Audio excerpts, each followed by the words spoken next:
music starts up, baby. Yeah, there we go.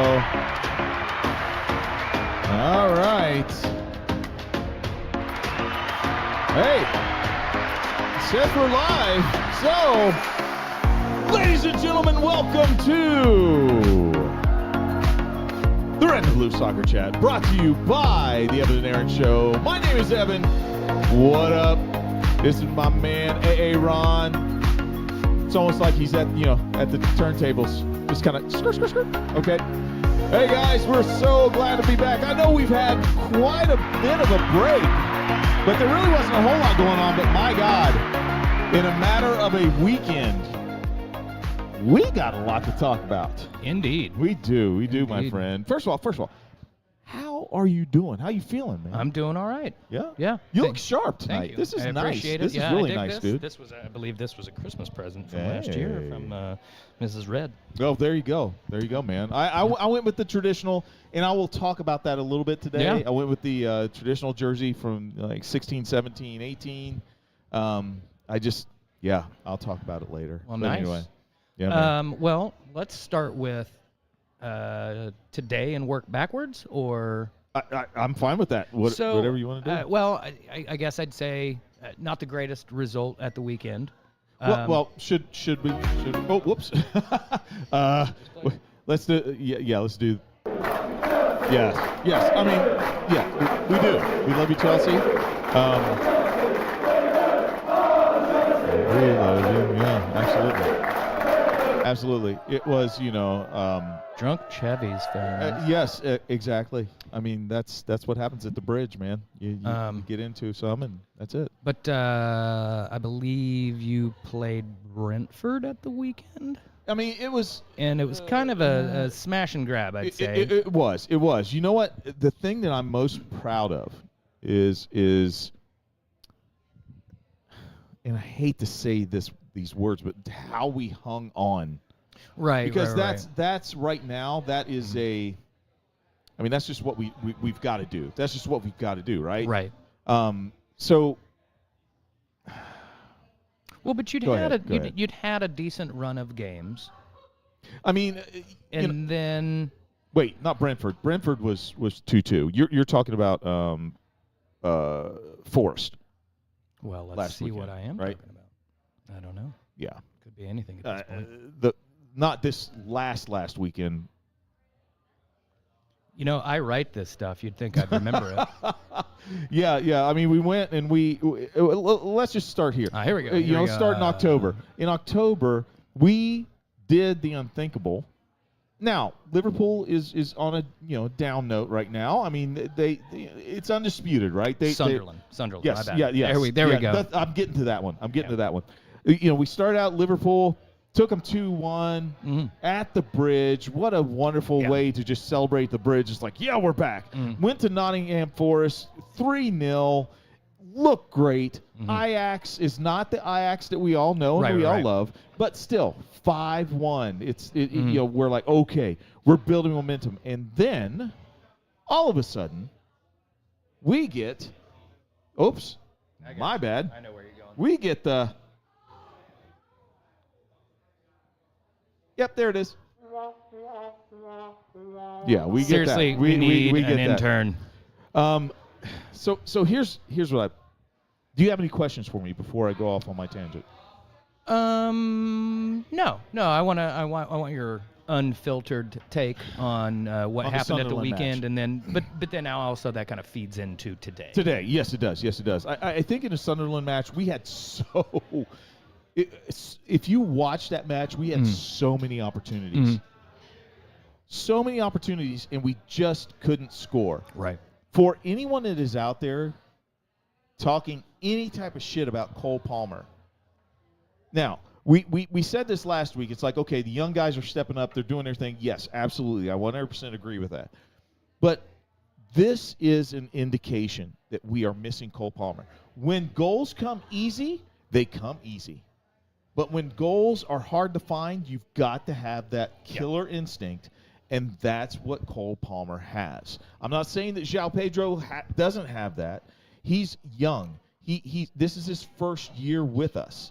And so, therefore, it's going to be hard for him to step in that role.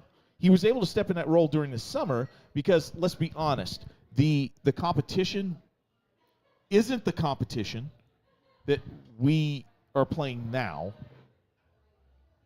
And also, when we talk about the Club World Cup, you started to see this magic happen. You started to see this coming together of a group of kids. Hey, ¿cómo está, mi amigo? Bien.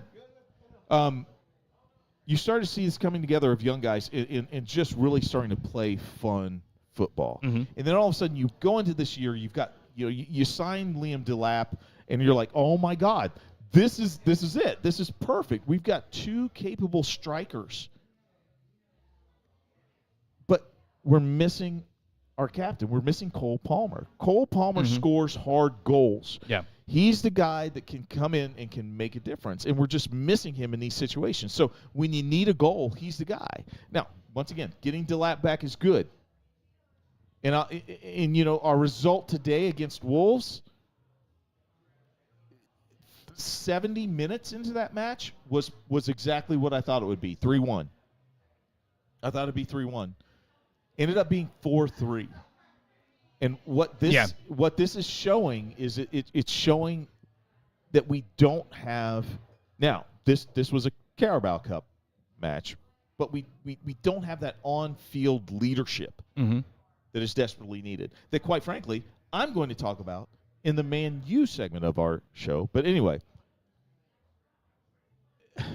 I just was not. I wasn't impressed by this win today. I was actually kind of scared of this win today because you saw in many ways how Chelsea is vulnerable to the counter, how they get mixed up on defense whenever you get the ball over top on them. Tottenham this weekend is going to be pissed because they lost today. They're going to be ready to come out and play, and I just hope that we are able to answer two questions. Tottenham's going to be a huge test. Number one, are we truly able to compete and win against clubs consistently? Mm-hmm. Consistently. That's the big word. And then number two, does Maresca have the innovation to put in the right team on the pitch against different teams? You get in trouble whenever you're like, oh, here it is, boom, boom, boom, boom. Unless you're a Man City or a Man U when they're in their heyday, you can throw out the same 11 guys, and they're going to win 80, 90% of the games for you, no matter who you're playing. That is not Chelsea. You're going to have to figure out who in the world can work together and beat Tottenham. And I hope he can figure that out this weekend. I'm a little. It annoys me that some of the way ESPN does stats. So Liam Delap got sent off today. Yes. And it was horrible. He knew better than that. I kind of want to talk about that a little bit. But this was him getting a red card in the Carabao Cup 4th round. But when you go to Chelsea's statistics and look at their disciplinary record, it's not good. Well, but I was trying to put together stats to make a point here. But it doesn't show that Liam Delap, he's not even on the list here. Yeah, so I think that's the ending, what they ended with today. Slow with. Well, it's also set for Carabao Cup. But that's the Carabao Cup was today. Right, but if you go to the Premier League. No. What I'm saying is they're not showing. Oh, yeah, they haven't put it up yet. Okay, they haven't put card. it up yet. So okay. I guess my point is still, though, you've had several red cards so far this season. Yes. And we talked about this a little bit earlier. Yeah. I don't think it's a reflection of what Maresca is wanting out of his players versus Arteta for the last couple of years with Arsenal. They've had some disciplinary issues, and I think that is a reflection of his mindset of he's very much try to get people sent off. Dark arts kind of stuff. Like Sean Payton type shit. And somewhat. Yeah. But, I mean, very much. Sorry, Saints fans. Hey, look, Atletico Madrid have perfected it. But Barcelona under Pep were the kings of it. Yes. And I mean, we still see City do some of it. They've gotten away from it, and maybe that's why they're a little bit more enjoyable to watch. Right. But I don't think Maresca is saying, hey, guys, go engage in shithousery or anything like that. I think there's a lot of young guys that lack some discipline, but also, and this is where I think Reece James has to take some responsibility here, because I believe he's gotten a straight red and gotten an accumulation red so far this season. So that's him sent off twice. He's your captain, setting a bad example, but is also the guy I believe, in my opinion, as a former player, is the one to come over and say, hey, young buck, you can't do that. I know you lost your head, but you got to remember, you already had a card. You're facing away. This guy's facing away from goal. I can't remember who it was. It was a young guy for Chelsea a couple weeks ago. Picked up a second yellow card in like the 95th minute. Yeah. And you end up coughing up a late goal that either drew or maybe lost the game. But it was one of those situations where you're like, look, everything stops at the manager, but sometimes the players themselves have to be responsible, and I think that's a consistent 100%. Thing you heard about a United team and the previous Chelsea teams. If you got out of line, John Terry was going to be there. Man. Ivan was going to be there. Dave was going to be there to let you know you can't do this kind of stuff. We got to finish these games. Yeah. Do you think this is going to be a season-long problem, or is this just a little bit of impetuousness sneaking out? I think, oh, man, that's a great question. Because I also don't think any of them have been, I don't recall any specific, oh, he just absolutely took this guy out for shits and giggles. I think they've all been I think I can get there, and I didn't. I really shouldn't have gone for that ball in this situation kind of thing. So Right. I mean, you look at the red cards that we've had, and I immediately go back to the Brighton match. Mm-hmm. Qarabag getting a red card at the 53rd minute. Yeah. I mean, at that point, we were up 1-0. Yeah. And we had that match. Yeah. But as soon as that happened, it just all went downhill. So I'll say this. I think that it's guys trying to make plays. And you know this as well as I do. And those of you out there who have played football, you know what I'm getting ready to you will feel what I'm getting ready to say. Is that these guys are playing outside of themselves. Mm-hmm. The spatial awareness that you have to have whenever you're playing on the pitch, it's like they're throwing that aside to make one play. Instead of thinking whole game. Instead of thinking okay, what would happen if I went in and slid tackle this guy and I have a yellow? Well, I would probably 50-50 pick up another one. And that would suck for me. And that would suck for the team. I don't think we have that mindset of just that long-term thinking as far as the game is concerned. Because when you watch football, when you watch this game, you're like, oh wow, it's all it's all ability and it's all talent, and it's like no wait, it's a very cerebral game. And you have to understand if you're sitting on a yellow, or if you have to understand if you're going up like Delap did today and you're challenging for a ball. You keep your elbows in. Yeah. If you miss it, so what? But we need you on the pitch. Yeah. That's the thing. And also to get it so late. Now you can't come out on the field for the next match. What are you thinking there? You're not thinking. Yeah. That's the thing. And so I think that I'm not putting all the blame on Maresca because I do believe you're right. I do believe Reece James has to go up to him and be like, dude, stop it. Yeah. But when Reece James himself gets a red card. And that's my point. Then the manager has to step in and be like, okay, boys, look, we've got to chill on this. I totally agree. You let's see. 5th minute, 15th minute, 41st minute, 48th minute. So it's 3-1. Yeah, it was 3-1. 3-2. 4-2. 4-2. 4-3. Which, okay. Let me comment on this. I will say, and this will give you a hint on what the Hey Aaron segment is going to be about. I am going to give a treat to Jamie Gittins. Oh, yeah? That goal that Gittins scored today, that's what we have been waiting to see. It was beautiful. I mean, it was a thing of beauty. Now, it was against the Wolves goalkeeper, but he struck that ball so beautifully. Dude, it was absolutely amazing. So I want to give it up for Jamie Gittins today.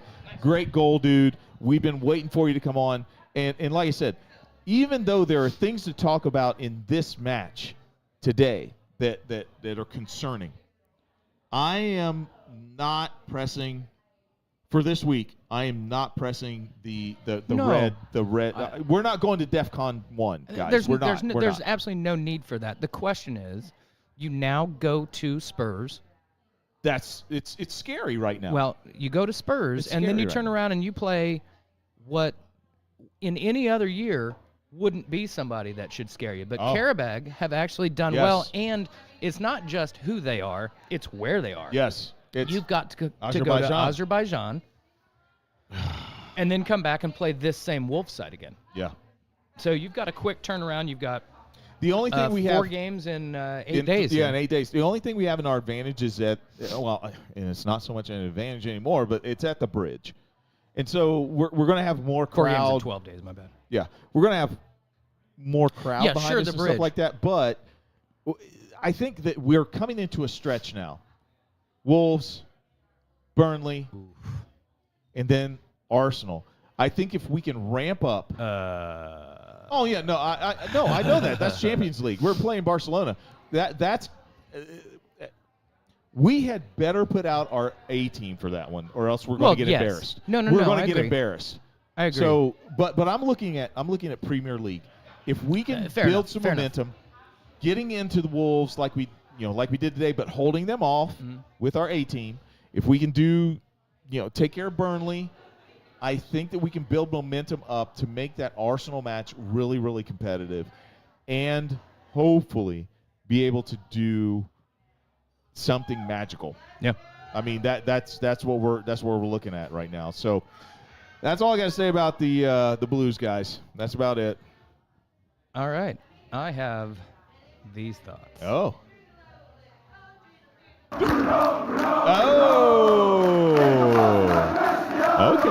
Okay. Hey, that's interesting. Okay, talk. Do you want me to give you some? First off, okay, you go. When was the last time? And I'm not. It's only 2 points. So I'm not talking shit here. This is friendly little banter. When was the last time Manchester United was 1 in the top 10? No. 2 above Chelsea. Yeah, no. I mean, I get it. It one. I think it tells you that how much parity there is in the league. Yes. That everybody was talking about Liverpool and their start to the season. Liverpool, and what Arsenal have done, and now you've got Bournemouth in second. But we're in 16th, and Arsenal. Or I'm sorry, we're on 16 points and Arsenal's on 22. Yeah. That's 2 games. That's now, it. I don't expect Arsenal to just drop points. Certainly not all 3 anytime soon. Sure. But it's not impossible to think that could happen. Oh, and yummy goodness. We have coming our we have way. deliciousness being delivered to the table. Aaliyah's coming. Hey. Yay. All right. Oh my God! Yay. We've got the whole crew. We got the whole crew. We have the Taking entire shots. female We got Chatham the staff whole here. So crew. big shout out. shots. Remember, the time change is still in effect from England this weekend. So Yes. Saturday, open at 10:45. Absolutely. Sunday, 11. 11. Lunch till 2 both days. Brunch till 2, whatever. Brunch, breakfast, whatever you want it to be. Come get you some Fat Franks. Get you some Fat Franks. Get you some breakfast pizza. And tip these lovely ladies as much as you possibly can, because they do a great job. And Slanty. we always appreciate being allowed to come here and give our silly thoughts at this establishment. So Chatham Tap Fishers for the win. Yep. We love your silly thoughts. Oh my. Do you know how sexy it looks, like having 2 old fashids sitting in front of you and 2 Guinness? I'm just like 2 Guinness. And yes, 2. And there's a cherry in this one. And it's the one. It's the Basil Hayden Dark Rye.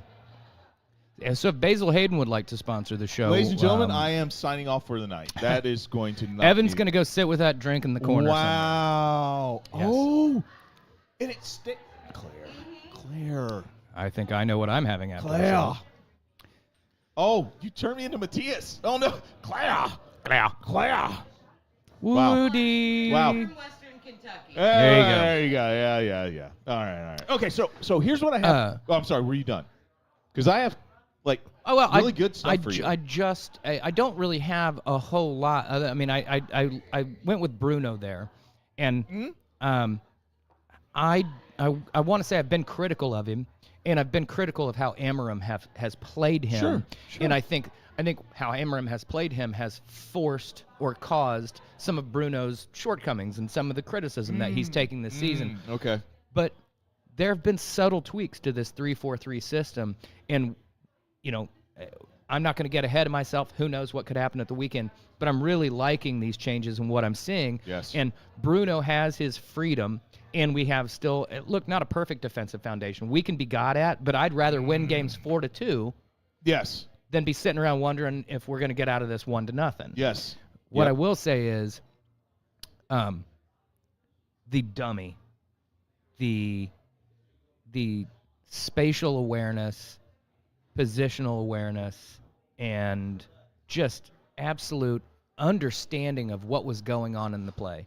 If you see the long shot from behind the goal, the ball's going to Aiden Heaven just inside of midfield, and Bruno looks over his shoulder. He knows exactly where Brian Mbumo is, and that I'm believing that Aiden Heaven was playing that ball into Bruno, and Bruno leans toward it as if he's going to play it and brings the defender with him, and then just steps out, and that ball runs perfectly for Brian Mbumo. Yeah. And I'm so happy for Mbumo. I'm so happy for Cunha. Oh, stop! You're taking all the. Okay, I will stop here. I will do this. I will look ahead to the weekend. Well, okay. While you're looking ahead to the weekend, because it flows right into what you're saying.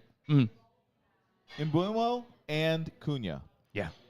Have they solidified themselves as true Man U players? Like, do they have the Man U DNA? I think so. Yes. I think Mbumo has just come in as one of those guys that just understands what he needs to do, and just goes out and done it. Yeah, he is. He's tremendously physical. He's got very, very good pace. He took a little bit to get off the mark, but once he finally has, and the thing is, he's a really nice all-around player. He's truly, in my opinion, a 10. And if he can have 25 goal involvements, 15 goals, 10 assists, that kind of thing, I don't need him to score 30 goals. I need him to create. I need him, everybody gave Dimitar Berbatov a lot of shit for the fact that here's a striker who doesn't shoot and score goals. But he creates. He created, and he still scored his goals. Yes. So I think Mbumo has really done well. Cunha has shown flashes of what he's got available. But, one, it was great to see him get that goal. Yep. But, two, he's got a swagger about him. Can you imagine when these two actually sync up? Like when it clicks. And then Bruno is literally the meme with Mr. Miyagi. Bruno's sitting there going, yeah, absolutely. That's it. And I'm still disappointed that we can't figure out how to get Kabi in this lineup for more minutes, because when he comes on, he's tremendous, and I fear we're going to lose him in the January transfer window. But everything else is really going well. I thought Delote plays well. And he's had some well-deserved criticism this season. Casemiro, if you don't shoot, you don't score. I agree. I have never given a goal back. I have never once. Can you give one back against Cincinnati Bible said, College? Maybe I don't want that goal to stand from the run of play. I have actually said I committed a foul, and that shouldn't stand. I have absolutely fouled a defender or a goalie, and we ended up scoring, whether it was me or not. Yes. It was probably not me that scored, and that's why I was okay with giving the goal away. Here's what I love about what Man U's doing right now. What Man U's doing right now is they are focusing on the team that they have. I've heard, and I will give you credit for this, my friend. You have not. I mean, you've mentioned you were like, oh yeah, good for Marcus, good for Rashford, good for him, good for him. But you have not lamented. You have not lamented about Rashford being gone, about Højlund being gone. You haven't lamented about this. You've been like, okay, you know what? This is what we have now. And I'm going to be quite honest, Man U fan base, yes, this is a Chelsea guy talking. For the most part, everybody that's been here, you guys love the team that you have. Yeah. And I love that. Yeah. I absolutely love that. I think that is part of it. I have disappointments over some of the decisions that got made, because I think Sure. McTominay's in the past, and I love that he's doing well at Napoli. Yep. But I think the frustration for the typical Man U fan is if we were going to bring in Sorry, I meant McTominay. I'm sorry. Mbumo and Cunha Mm-hmm. and know that you've got Bruno, you've got Mason Mount already. Yep. Your goal is to create more goal-scoring opportunities. Mm-hmm.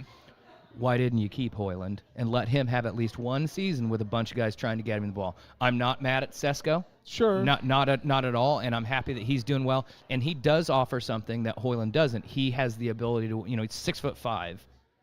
He's a big guy. He's a big unit.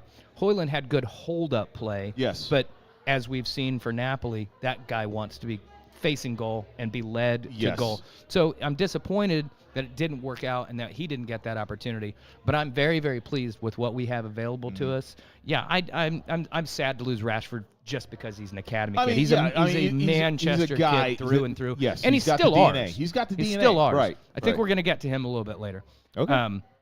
But yeah, I can't be mad. I think it's obvious we're going to have to find a holding midfielder, whether that's in the January window and Baleba or Adam Wharton. I know we've been linked with a lot of guys, but I'm happy for Casemiro, but Father Time is undefeated. Yeah, absolutely. 100%. 100%. And that's also a lot of money that we're paying in a contract. Sure. But I think Seny Lemon, the goalkeeper, he's really come in and settled in nicely. He's been commanding on crosses, which we weren't. Yes. And he's not just kicking long, which I read a great statistical breakdown today of how we are going going longer more often than we had previously. Yes. But it's not aimless. There were a lot of times last year when Onana would go long, and it was just get this thing out of here. Bayindir, some of that as well at the beginning of the season. Lemon is either finding guys' head or feet, or he's putting it in a position that the other team can't do much with it. So, right? Oh, it went out of bounds 10 yards the other side of midfield. Now you guys got to throw in. Good luck with that. What set up the very first Man U goal from your last match was a long pass from him. And as a keeper, one of the things I always tried to do and what I wanted to do was put it to my guys who I knew had the ability to win things in the air. Yeah. And even though it had hit off of the opposing player, I knew there were guys in the area that could pick it up and could do something with it. Yeah. And it's amazing to see. It's amazing to see that connection downfield that he has. But it's also amazing to see the fact that this is good for football. Yeah. This is good for EPL, guys. Yeah. When Man U is good, when they're playing, I love it. I absolutely love it. My Chelsea, you know what? We're 9th right now. Guys, listen. It's okay. Yeah. Do not sound the alarms. These are two teams, quite frankly. Man U is finally starting to get with what Amorim's trying to do. I think that Chelsea, what we're doing is we're realizing that, hey, the same place that where Man U was, that without a Luke Shaw, without that catalyst that is in your team trying to get things started, we're down a Cole Palmer. Yeah. We just got Enzo back. Yeah. And so it's like, okay, we're going to be all right, especially when we get Palmer back after the beginning of the year, but we've got to just hold on. Yeah. And I think if we can build momentum going into these next 2 weeks, just like Manchester United is building momentum, dude, you're not going to stay at 6th. I'm sorry. I would think not.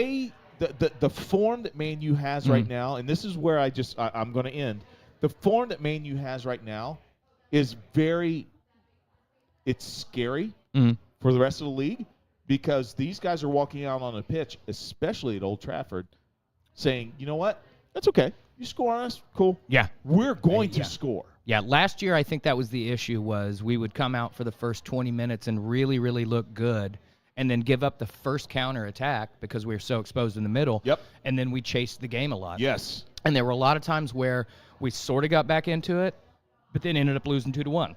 Right. Because you spotted the other team, and now you're having to chase the game. And I think we've got I think we're controlling the game more with less possession. We And part of that is that long ball, because when you're a midfielder or a defender in a possession-based team and now you've pushed up the midfield and a goalie looks up and says, Brian and Mbumo on Kukurea, I'm gonna take that battle. And I'm not picking on Kukurea. I'm saying it's just size. Brian Mbumo's He's got gonna a size win that and ball. He's size going and to win that ball. You look up and see Sesko on a mid-sized center back, and you say, I think he can win that. And as soon as that ball's headed towards Sesko, Mbumo, Cunha, Mount, all know to run the right area. Go. They know to run it behind, and I mean, Sesko was huge in a lot of build-ups in the last few games. Yes. I want to see him get his goals as well. But we're going away to Forest, a team that's really been struggling lately, and I'd like to think we can go there and get our points. Sure. And then we've got to turn around and go to Spurs. I think Spurs will give you a hint about what happens with your game, with what happens this weekend against us. Well, I was going to say, I think we would like it a whole lot if you soften them up for us. Okay. If you can take care of that, and then Everton have been strong at home at the new stadium. Yes. I can't remember what it's called. Yeah, I don't know. The Hill Dick Stadium or something like that. Yeah. Wow. That's unfortunate. Yeah. But they've been good, but away maybe not so But much. hey, I was going to say, and then we've got to go away to Palace. So that's going to be the toughest match game of November. That's going to be your toughest match of November. I think it could be because that team is really difficult. But then December is packed full, but we've got West Ham, Wolves, Bournemouth side, but we've got them at home. Villa away is going to be struggle. They're weak right now. No, they're weak right now, dude. I really do. I think they're vulnerable. That's just me. I think they're vulnerable. They just beat Man City. Dude, okay. Who hasn't? Oh, I'm just saying. Yeah, take that, City fans. Sorry, anybody but City. ABC. They beat us 3-0. Kiss my ass. Oh, no. That's early in the season. What I'm saying is they are. Forest is beatable. Spurs away, I'm going to call it a draw. Okay. Everton at home, we're going to nick it 2-1. I think so. Palace, another draw. West Ham, we should take care of business. Yes. Wolves, we should take care of business. Bournemouth, I'll give them credit. They might come into the house and do some damage. We'll call that 2-2. Villa, I am a little worried about Villa actually right now, but it is almost 2 months away. So who knows what their form will be like? Who knows what our form will be like? Dude, that'd be a great Christmas present. Newcastle's going to be interesting, and then we finish out the year with another match against Wolves. I think. Are you guys playing on Boxing Day? If we do this right, no, you're not.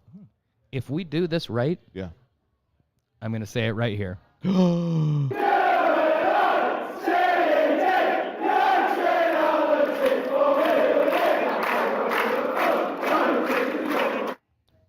When I ring in 2026, United will be in the top 4. Oh, my God. Wow. And that's just not the, drunk crowd. That's, everybody, bro.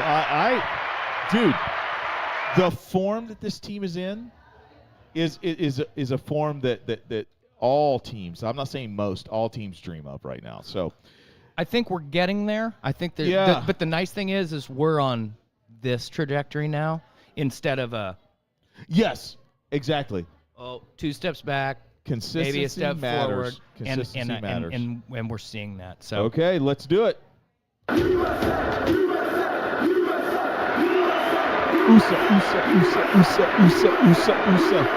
All right. Yeah, temper it. That's fair, but I will say this. We played 2 games.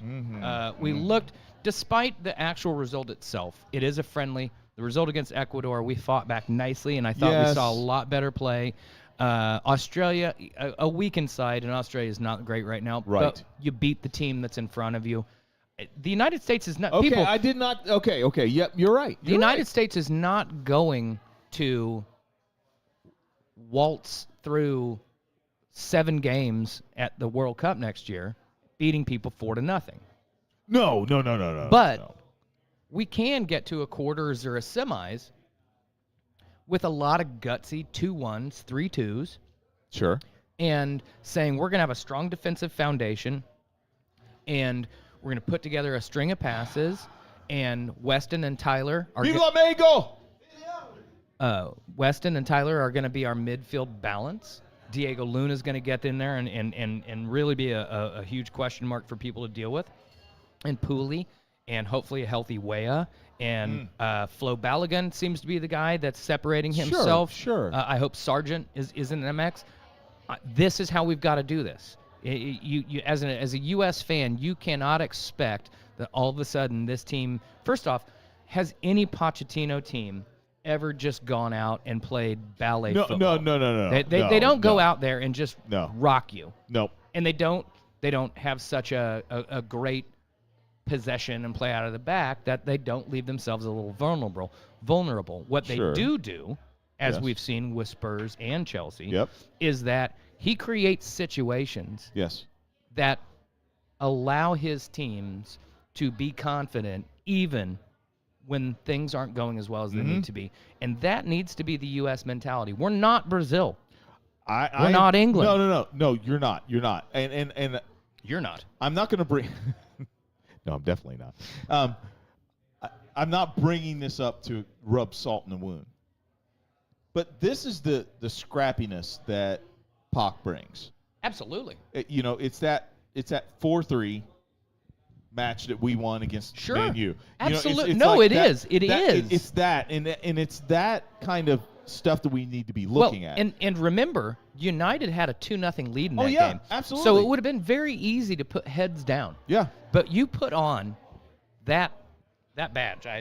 This badge, I love this badge. Yep. But nothing will top that U.S. badge. Right. Okay? That shield means something. It's everything. And these guys desperately want their own star because the 5 stars sitting above it, bless their hearts for the women, but the men need to win one to solidify themselves and say we're a football nation too. Yep. And I don't think we're as far away as some people believe. I think the reality is that's cool. It doesn't take a whole lot. I mean, think about there have only been six teams that have won the World Cup. I believe that is correct. Who would have thought? But Germany, I was going to say, didn't qualify for the World Cup a decade and a half ago and then turned around and won it.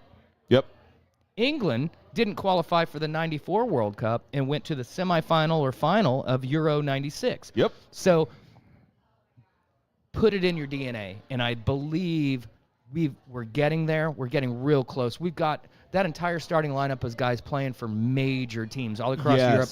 Christian Pulisic is starring on Tuesday and Wednesday nights in the Champions League. He is. Well, he's killing it. But once again, who would have thought that Germany would have put up 500 goals on Brazil during that? Right. I mean that was Brazil's to win. It was Brazil's to win.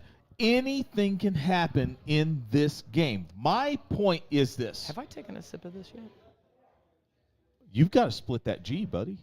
You got to split that G. All right, ladies and gentlemen. I'm going to do it facing away. Here we go. All right. He's got the drunk crowd behind him. Let's hear it. Okay, there it is. There it is. Come on now. Come on now. Come on now. There you go. Yep. Cheer. Keep cheering. There you go. Keep cheering. Okay, let's see if he can get it. Let's see if he can get it, ladies and gentlemen. No, almost. It's okay. It's all right. It's okay. It's okay. But here's what I'm saying about the U.S. team. This is why I said temper what you're saying. Pochettino has to solidify his team. And I understand he can't do that necessarily because of what's wrong? Who walked? Never mind. He has to solidify his team. And I understand he can't do that because guys, and once again, this is a reason to celebrate because guys are playing on major teams, international teams that are actually contributing. They're doing great things. I don't disagree, but if he doesn't know who his first 15 is yet, and I'm not that's my concern. Yes, does he know who his first 15 is? That's what I'm saying. Because I'm with you. Diego Luna is making a case for himself. Sure. Flo Balogun is making a case for himself. Absolutely. Josh Sargent making a case for himself. Yep. Don't drink Guinness real fast, folks. Oh, no. Don't do that. Don't do that.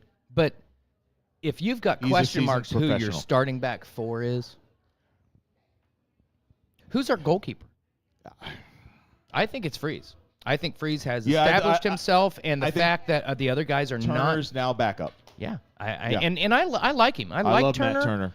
Love him. And maybe he's there to help you win a shootout. Yep. And things of that nature. Yep. Horvath has had years to impress me, and he's not bad. I mean, none of these guys are bad. I can't step in and do what he does. But we have maybe gone as long as I can remember in my lifetime without what I would consider a truly class goalkeeper. Mm-hmm. Because we had Tim. We had Tim. I mean, but before Tim we had Casey, and before Casey we had Brad Friedel. Yes. And I know a lot of people want to shit on Tony Miola, but I tell you what, that guy was scrappy as for what we were in 1990 and in onward to 94, I think he was still there. He kept us in so many matches. He dude. was huge. Yes. He was very huge, and you have to respect what people who came before you did. Yeah, you can look back and say they didn't have the same ability or the training tech. Look, if I got to grow up today, I'd love it. Yeah. I'd love the sports science and the analytics that said Aaron can run this many. He can run this far. He can score this many goals on Cincinnati Bible College. Well, no, you know what I'm saying. Yes. Give him the ball on the field at this point in the attack. Lead him to here. 60% of the time he's going. Your job, as a winger in college, yes, you've got to be here. I didn't get that type of coaching. Yes. I didn't get those analytics. Yep. I was a whirling dervish on a soccer field that occasionally. But it worked in the 80s. Worked in the 90s and 2000s. It just did. But that's what I'm saying. What Tony Miola was as a goalkeeper in the 90s, no, you don't want to compare that to now because these guys go through completely different routines. Yes. But give Tony Miola today, and I think he was fearless. Oh, yeah. And he was commanding. God. Yes. And honestly, you listen to him talk, I think he's got a very good understanding of the game. So we've always had a good goalkeeping foundation, and right now we're in a weaker period. For some reason, I don't know what that is. Sure. But God help the world when we find the next Tim Howard for this generation of goalkeeping. Gosh. Because honestly, if we'd have kept him at United, I understand Casey Keller. I understand why we made the decision, and we brought in Edwin van der Sar, who has gone on to be a club legend. Sure. But I tell you, van der Sar isn't there and he's not available. I think Tim Howard recovers and turns into what he was at Everton and for the United States is great. I'm not going to say anything other than maybe we could have had an even better Tim Howard. There you go. So, all right, ladies and gentlemen. Going to stay with the U.S. real quick, though. Oh, yes. Ladies. We've got the women two exhibitions. The first honoring Alex Morgan. So we kind of lost focus. I will say this. In both of these games, we scored in the first minute. Yeah. Which kind of says you don't want to come out of the locker room a little sleepy against the United States. We will take advantage. Which, once again, I think it is Emma's influence on this team. They've got New Zealand tonight, which I would expect we'll get a victory out of, and then they finish out the year with 2 games against Italy. Emma is doing a great job of balancing out the old and the older and the younger. Yes. Which I think was a failure of Vlatko Yes, previously. I think he stuck with the old guard a little too long. Yes. Didn't bring in this youth, and now this youth is thriving. Ready. They're thriving. But you've still got your Emily Sonnets out there. Oh. Emily Sonnet's my spirit animal. I just absolutely love the way she plays. I want to have a beer and a shot with Emily Sonnet. Rose. Oh, if you're that's my Midwest Messy, baby. Rose. Midwest Messy. So if you're in Indianapolis, Rose, please come on down. Come on up, Chatham Fishers. I will buy you a beer and a shot. We'll even meet you downtown. Huh? Oh yeah, we will do that. We'll do that. So, but also big shout out, Alex Morgan. What a career! Yes. So great to see her get her plaudits. Absolutely. An absolute true great of the game. Scored goals. Oh God. Left and right. There we go. And just I don't know. Just to me was incredibly impressive. So my friend, what a career. Okay, so we've got to speed through this, ladies and gentlemen. It is finally time for the Hey Aaron segment of our show tonight. And we're going to try and make the gram, dude. We're going to try and make the gram. Here's the thing. The Instagram changed their rules, so we don't ever make the gram anymore. No. Yeah, it's like under a half hour now, unless we change to a business account. and we're not doing that until Basil Hayden Dark Rye Rum sponsors it, or Dark Rye Whiskey And sponsors it. there is the drunk crowd right there. I'm just saying. Okay, guys, so for the Hey Aaron segment, I've got a Everybody in the spooky- club getting tipsy. I've got a kind of spooky. Have we gotten any comments? Oh, there we No go. comments. I'm just saying. We got a spooky Hey Aaron segment tonight. We should remind you all that we are on Facebook Live and YouTube Live. If you're hearing us tubes. on a Wednesday night, one, you're actually watching us then, and if that's the case. Two, get involved. Hit us up. Yeah. Like, subscribe, do all those things everybody tells you to do. But you can hit us up through YouTube. You can hit us up through Facebook. We chat regularly. We put some polls out, questions of the week, that sort of thing. So hit us up, engage. Absolutely. That's my marketing spiel. Yeah, and come out to Come out. Chatham Fishers on a Wednesday night. I believe very soon we're going to have. You may be able to have Yeah, I think a guest spot. I think we're going to have on a the Crystal show. Palace fan on. We would have liked to have had him Hey. tonight, especially after their Hey. victory over Liverpool. Hey, But that's what I'm saying. I don't care what fan you are, what team you're a fan of. Mm-hmm. Come on out. We'll chat. We'll talk. We'll talk strategy, statistics, how your team's doing, fan culture. To me, that's some of the coolest stuff is to be like, oh, we're down on the South Coast, and this is how the Yes. fans behave. Yes. You go to Wrexham. I mean, we've all watched the Right. Wrexham documentary. Right. It's wonderful to see. So come out, support your club. As long as we're not playing each other, I'm not talking shit. All right, so here we go with the Hey Aaron segment. Booyah. My Hey Aaron segment tonight is Boo. God. That's what happens. We need a intern. It is a trick or treat.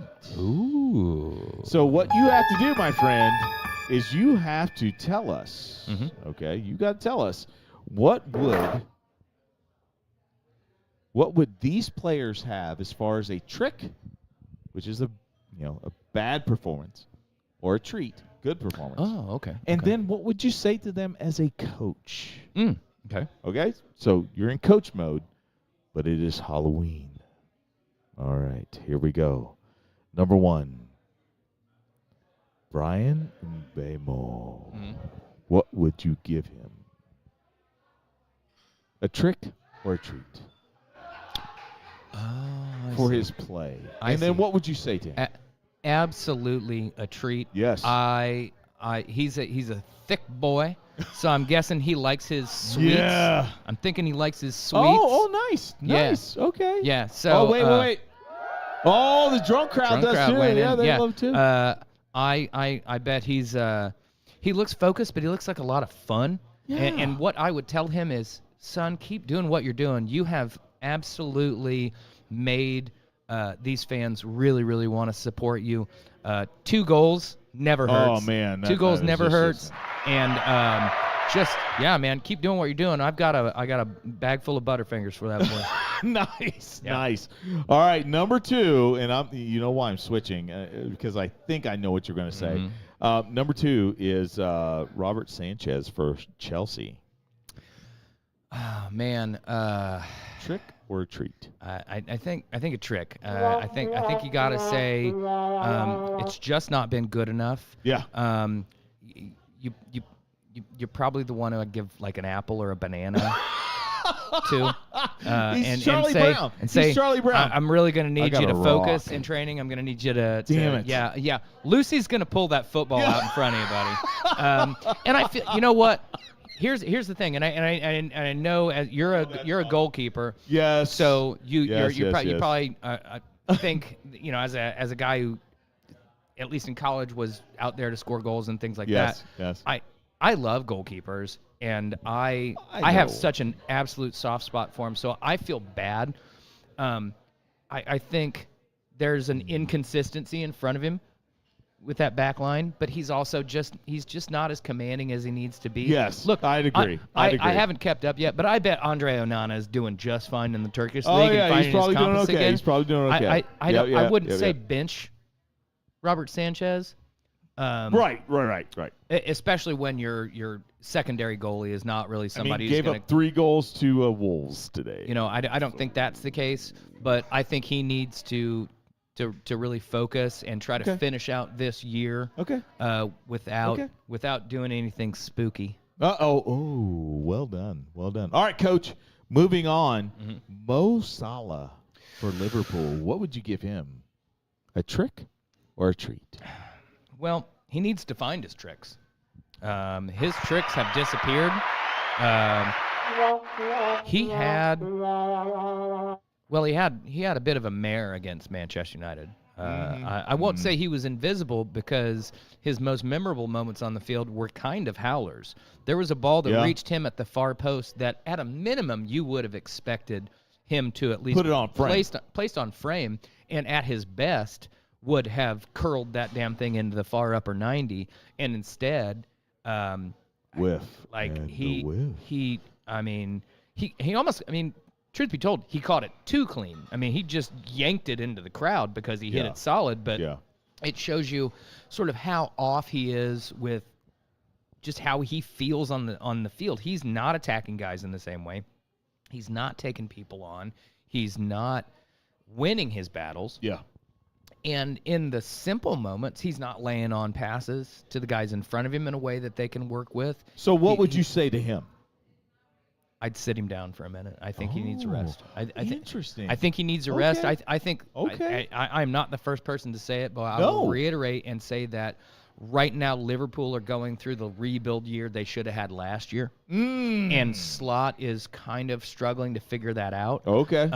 You've got to figure out who's next up after Salah demonstrates, because that is really good. Guys that run like that, the drop off is quick. That is really good. Like, he beats you for pace. I'm not saying like he's one of the most beautiful technical players I've ever seen. But if you can't get yourself into that position, you're not going to score that goal. Virgil van Dijk. Virgil van Dijk is quickly turning into John Terry and Rio Ferdinand at the end of their careers. Man, I should have asked about Virg. I really think that's the case. He's slowing down, and a big part of these guys' game was their ability to read the play and get there before they had to make some, massive tackle. Okay. If I just am smart enough to read the play and beat you to the ball, which is what great defenders have done, and what Virg was fantastic at.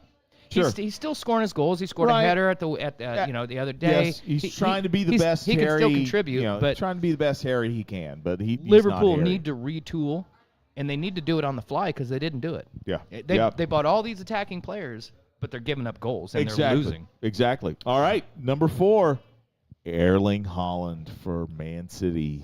Trick or treat, and what would you say to him as a coach? I'm just going to hand him all of the candy in the basket and hope he goes away. Because there's nothing to say to him as a coach. However, I will say this from a observer's perspective. Erling Haaland is maybe the best pure goal scorer I've ever seen. Wow. But you know what he's not? Harry Kane. And Harry Kane right now is demonstrating to the world, and especially English fans who didn't appreciate him, what an all-around player is. Harry Kane scores goals, but you watch him playing for Bayern Munich right now, and he does everything. He drops deep. He links play. He can pick a pass. He dropped back on defense the other day and was completely integral to one of their victories. So I would say to Pep, you've got this magnificent player. Yeah. And if the entire focal point of your team is to create goal-scoring opportunities for Erling Haaland, and that's how you want to win the league, then you're on your way. But if you think Arsenal and Liverpool and some of these other teams are actually an equivalent to you, you've got to figure out how to get him involved. Wow. And I'm not sure he's there I think he has his growth has stymied as a player. Sure. Because he is go to goal. Just go to goal. And he's one-dimensional. It's working. I mean, it is. If you put that ball anywhere near the guy, he's going to figure out a way to put it on frame. But I can remember plenty of times where Ruud van Nistelrooy, who is considered a total fox in the box, there's a very distinct goal I believe it is against Fulham, and he picks the ball up at midfield and dribbles half of Fulham's defense and then just rolls it into the net. I don't think Erling Haaland has the understanding of the game to do that. Does he have the physical ability? Oh, absolutely. Sure. Absolutely. But no one's ever asked him to do that. That's on Pep. He's not doing what Zlatan did. Sure. Sure. He doesn't beat 6 guys, No. and he doesn't need to. But what do you want this guy to be? True. Very true. He could score Very more true. goals than anybody in history, but he won't be remembered as the greatest soccer player. Yep. All right. So the final one, I'm throwing you a curveball. I'm going to go after a manager. Alrighty. Trick or treat, and what would you say to him? Mikel Arteta for Arsenal. Yes. This is scary, ladies and gentlemen. It is scary. Have you seen the videos of people who take Brussels sprouts, Okay. dip them in chocolate? Oh God! Oh! That just is horrible. Oh, that's Trick no. or treat, motherfucker. Oh God! I will say this. Yeah. Arsenal have done a great job to stick by Mikel Arteta. Okay. He's had a vision, and it is close to coming to fruition. This is a fantastic football team. Yes. And he deserves all the credit for it. And that is all I will say. All right, ladies and gentlemen, thank you so much for sticking with us. We have now reached our final segment, which is the Aaron's final thoughts. Guys, listen, I love you guys. Blues fans, listen, we're okay. We're okay. We're mid-table, which is a good spot for us to be. We'll evaluate. We'll see what's going on. But, ladies and gentlemen, listen, thank you so much for watching us. Red Devils, you guys, I'm telling you, your team is heading in the right direction, trending in the right direction. But now I'm going to step aside and let Ron just wax eloquently on anything that he wants. I just realized I pointed at the wrong direction. Oh, yeah, that's okay. That's the Chelsea jersey. That's the United jersey. Aaron, what are your final thoughts, my friend? So I am not a Barcelona fan. Oddly, I'm a Madrid fan, and I was a Madrid fan before Cristiano got there. I didn't just follow him there, and I think it was mainly because of the players. But it's a little strange. You know, Barcelona, Moscow club. They're more than a club. They want to connect with the community. Real Madrid, the face of Francisco Franco's fascist regime. So is that a problem, or maybe not, yeah, maybe, but those things weren't problem. really first and foremost in my mind. Yeah. I'm sure it was just watching the game. But I want to say something that makes me really incredibly happy right now is Marcus Rashford rediscovering his form at Barcelona, playing with a smile on his face, running at people, beating people on the dribble, scoring goals, cheeky left and right. Just he's enjoying his football again. And, you know, redemption arcs are very interesting, and we're not done. You know, he's got to finish out the rest of the season, and, you know, it's all for naught if he does this at Barcelona and then comes back from loan to Manchester United, and things revert to where they were. I think we've all been at a job that wasn't going well. There were a lot of things going on at the company, and we lost focus. Marcus deserves some criticism for what he did at Manchester United, but I also think he was a cog in a much larger wheel of things that were failing.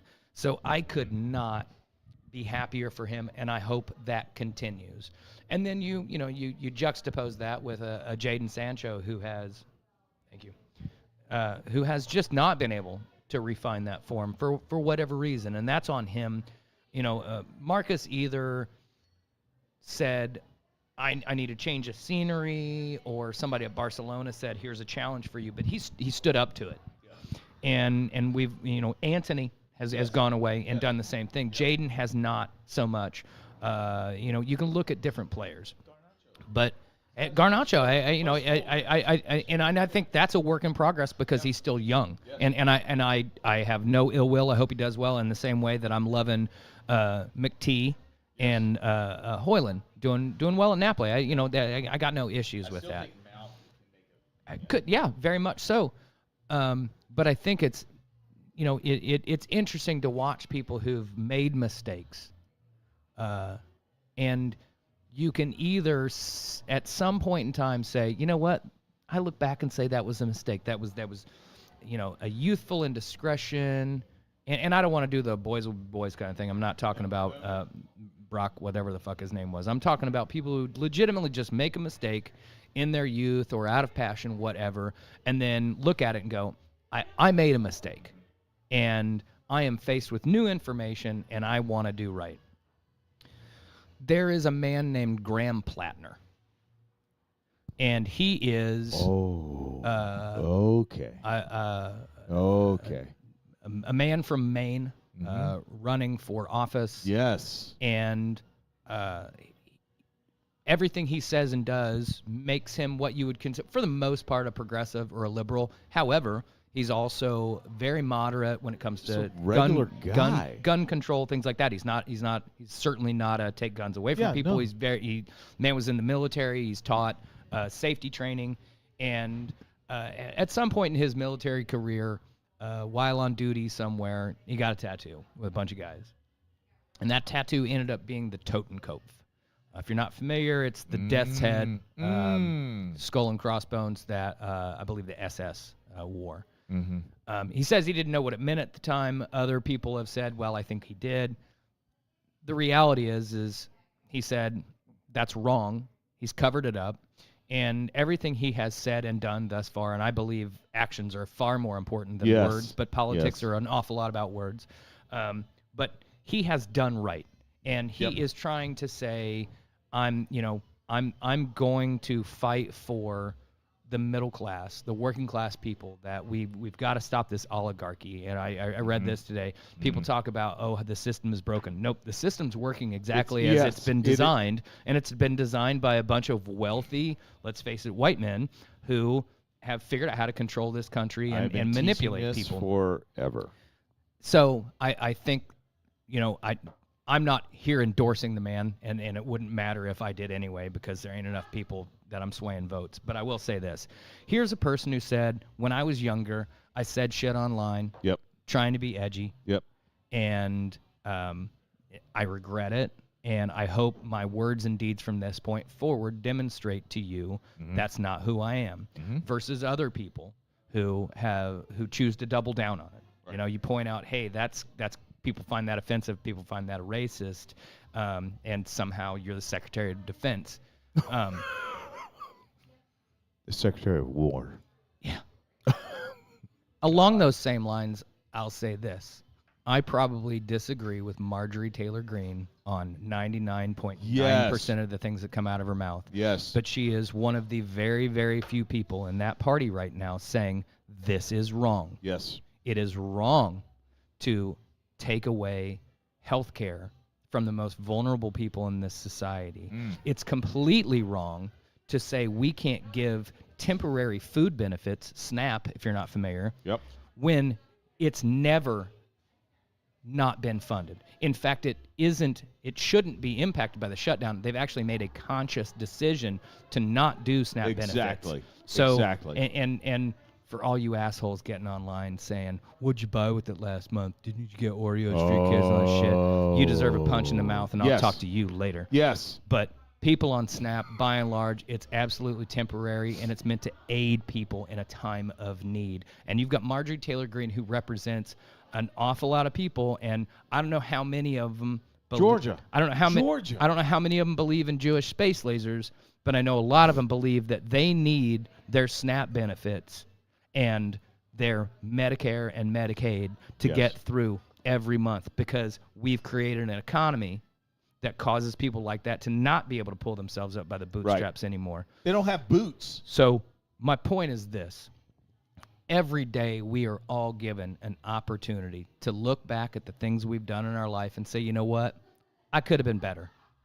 It's not about flagellating yourself before people. It doesn't even have to be some massive thing. You didn't have to have said the N-word or dressed in blackface a long time ago to correct the wrongs of your past. What we do now, every day moving forward, is what defines us. Not what we did in the past, as long as we're not doubling down on it. So when you look at yourself and you say, you know what, gosh, I wish I hadn't have said that. apologize, and then move forward, because that's all anybody wants. That's it. We have this opportunity every day to be better. And you know what? Selfishly, I want to do better for myself to be a better person. But if we all collectively do that, America becomes a better place.